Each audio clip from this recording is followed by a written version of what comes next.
in June of 2024, our new under a year old pool collapsed, and going through all the insurance stuff and everything else, a few months went by and we just weren't getting anywhere, man. And, so we had to get somebody that could move the needle, move the ball for us. And my boy Nick Alfano, who as the one who connected us in the beginning, said, "Dude, you just need to call Taylor. He's a great adjuster. He can hook you up."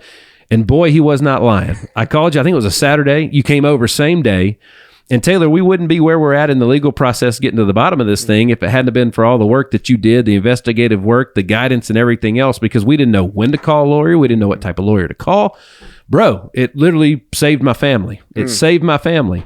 I knew you as the roofer all this time. I didn't know about the being an adjuster, man. So a few things I want to do. So first of all, thank you.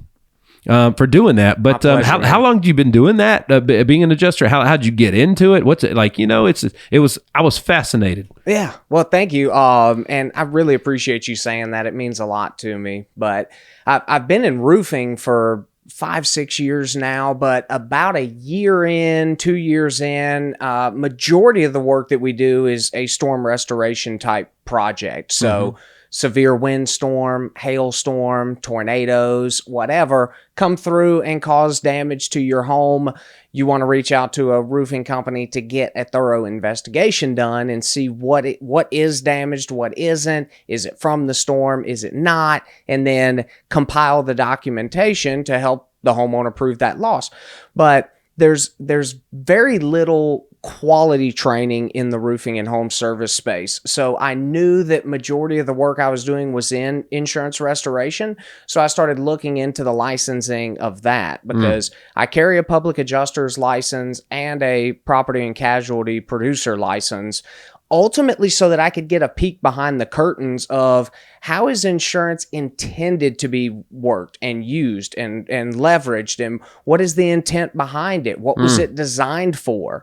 How can people utilize it in legal ways to help protect them when they have an issue like you had? And that was what triggered the whole thing was, hey, okay, I'm doing storm restoration work. Let's continue to be a student, learn more about how the other side works. That way, when I have a conversation with a client, I can fully explain not only my role, but what the role of the insurance company should be, and then some things to keep an eye out for during the process, and also pointing them towards the direction of different resources and things like that. Because a roofing contractor in the state of Tennessee is able to be licensed as a public adjuster, but if you're not licensed as a public adjuster, you better stay in your own sandbox, because these insurance companies are going to do anything in their power to keep their money. And so if you have a roofer that's over here overstepping boundaries, it can lead to some pretty hefty UPA laws or UPPA, unauthorized practice of public adjusting, fines and fees. So ultimately, to make a long story short, I wanted to understand how insurance worked so that I could then relay that over, put it into more of a layman's terms, if you will, and make sure that it's clear to the people I get to work with. Because I say this a lot. Health insurance is the only type of insurance people actually expect to use every year. Not none of the other ones. But there's so much just words involved in any insurance policy, especially a homeowner's one.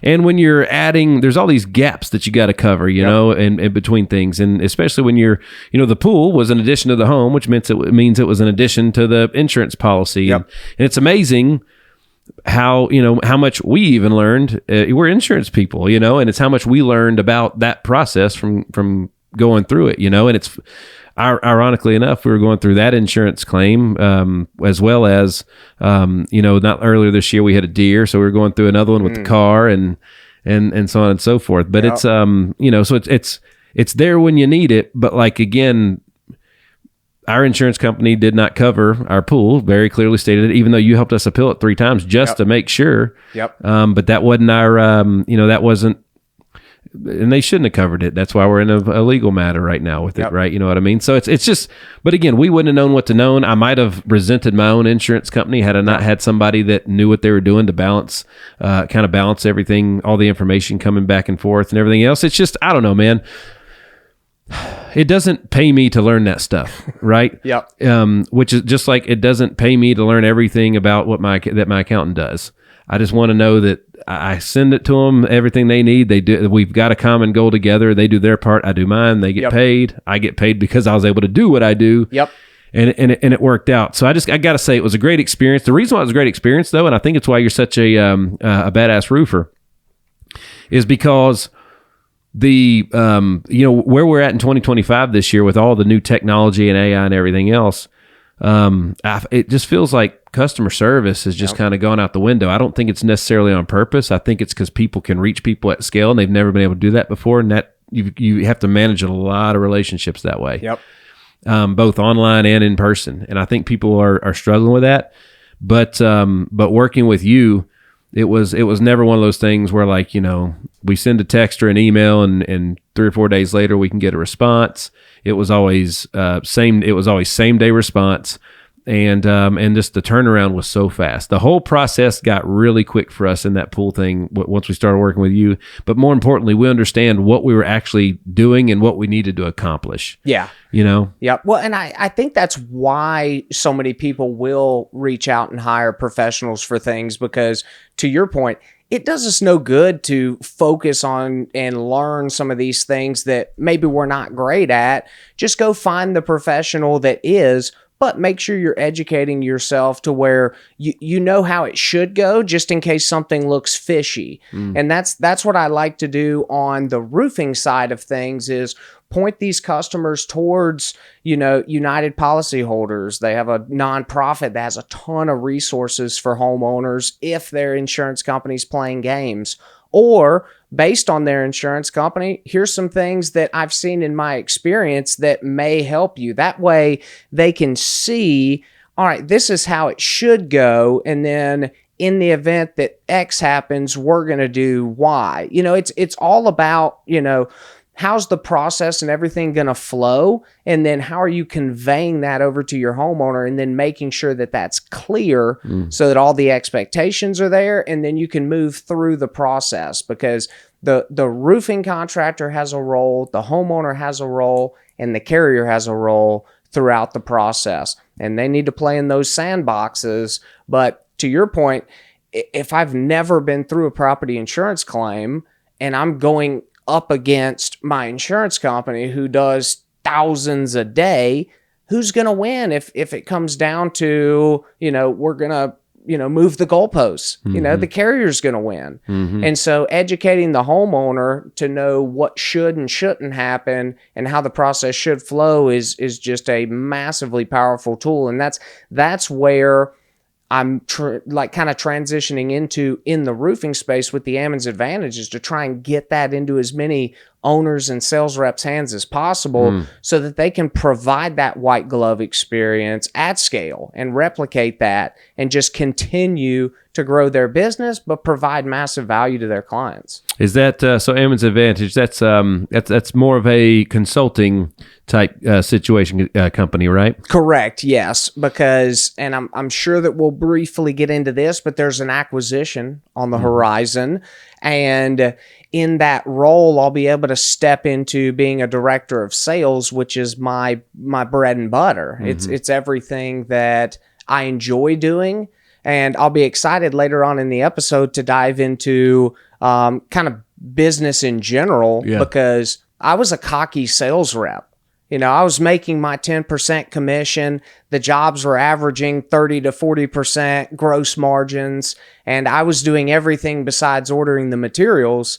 And so I'm like, well, I should just start my own company. The only thing I'm not doing is ordering materials. And I was so wrong. And so being able to have this opportunity on the horizon where, we'll use an Alfano term here, step into my zone of genius and then be able to flourish. And then the Ammons Advantage is going to piggyback off of that, where I'm going to take the knowledge that's in my mind, get it down onto paper, into a text format. That way we can start a community of like-minded people, and we can provide these sales reps and owners resources to, again, provide that incredible experience. I love it. I love it. So the consulting company is kind of like the main hub for the roofing company and everything that you do as an adjuster, right? So it's kind of like that. That's kind of like the entry to barrier, like, you know what I mean, with that, because that was what you were for us. At the end of the day, it wasn't as much of an adjuster, it was a consultant. Correct. Yeah. You know? And then, because it'll have resources for contractors, for business owners, and for homeowners to be able to point them towards different things. Because again, if somebody doesn't hire me as their public adjuster, there's certain things I can't do. Same thing with attorneys. You know, if you have a conversation with an attorney, they may make, hey, you know, you're going to have to hire me, and then we'll have that conversation. Yeah. And so there's things that legally have to be done. Yeah. And so it's for the customer's protection, right? Correct. Yep. You know, and then at the end of the day, the insurance companies owe a duty to their shareholders. That's right. It's a business. Sure. You know, for profit. Correct. And so I don't believe insurance companies expected the dumb roofers to catch on to, hey, insurance pays for storm damaged roofs. And then there's so many people that go door to door. Hey, did you know you have this? Did you know you have that? I bet your door gets knocked on all the time, or little door hangers that get put up. And so we're seeing a lot more roofing companies going through and pushing these homeowners to get these claims filed. And what are we seeing? We're seeing rates skyrocket. We're seeing actual legitimate claims be denied. Yeah. We're seeing claims that shouldn't be filed be filed. We're seeing roofs that shouldn't be replaced. Yeah. And it's all, I don't want to say it's all, but so much of it is just these roofing companies trying to pad their pockets, or these insurance companies wrongfully denying claims to pad their pockets. Right. But at the end of the day, we have a moral issue here. Fact. So it's one of those that we can't change the world until we do the work on ourselves. So if, you know, there's that old adage that be the change that you want to see. And it's true, because if I want to see the roofing industry and the insurance industry change, then I need to be that change and then emulate it out. Yeah.